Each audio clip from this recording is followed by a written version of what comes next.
Abu Kilabah, sahabat Nabi radhiyallahu anhu. Abu Kilabah radhiyallahu anhu ini orang jarang tahu ke namanya, tapi dia punya kisah yang unik. Kisahnya begini.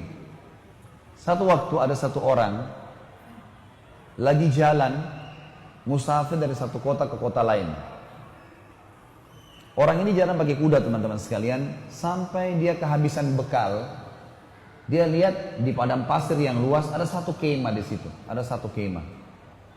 Kemah ini teman-teman sekalian, dia turun, dia masuk, dia bilang saya lihat pemandangan yang sangat memilukan.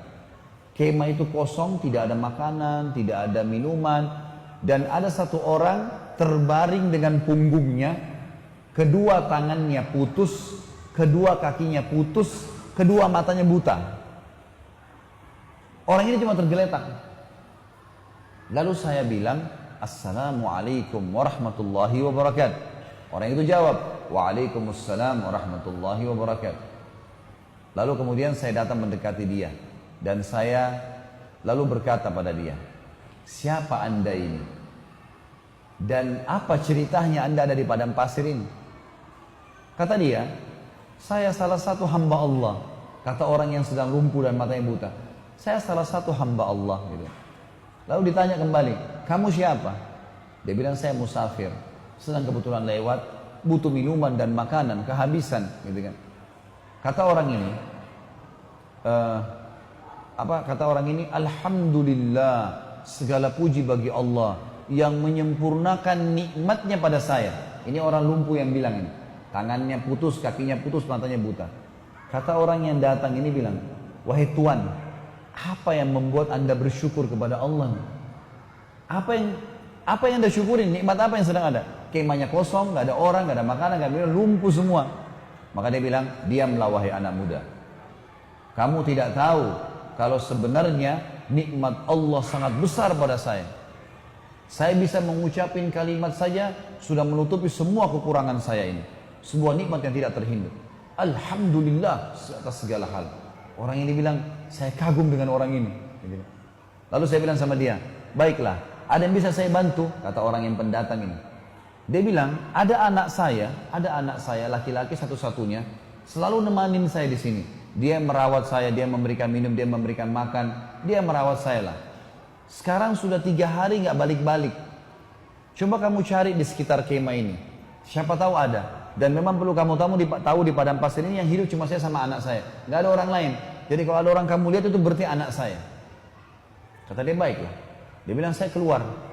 Nggak jauh dari kemah itu ada jenazah manusia yang lagi dikerumuni oleh singa. Lalu saya bilang, pasti ini anaknya, tapi sudah mati, lagi dicabit-cabitin dagingnya oleh singa. Lalu saya kembali, saya bingung gimana caranya menjelaskan kepada orang ini. Dia sendiri susah, hidupnya di padang pasir sendirian, lumpuh, dan anaknya dimakan singa. Lalu saya pun datang, lalu saya mengatakan, wahai saudaraku, kata orang ini, pendatang bilang sama orang yang lumpuh ini, wahai saudaraku, apakah anda mengetahui kisah Nabi Ayub? Kata orang itu, tentu saja. Apakah bisa anda ceritakan kepada saya sedikit tentang dia? Kata orang itu, Ayub alaihissalam, orang yang tidak bisa dinilai kesabarannya.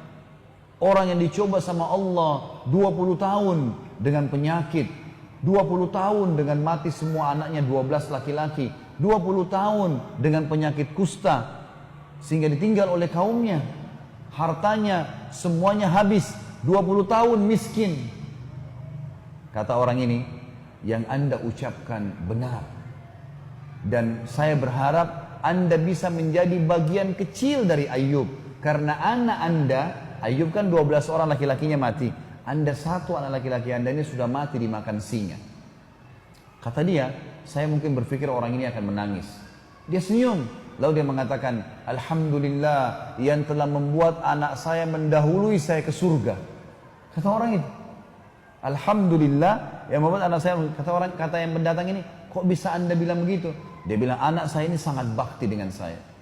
Menurut teori syariah, ya kalau bahasa sekarang, kalau dia bilang menurut pemahaman agama yang jelas yang saya yakini, kalau anak soleh, dia sholat, dia jaga ibadahnya sama Allah, bakti dengan orang tuanya, masuk surga.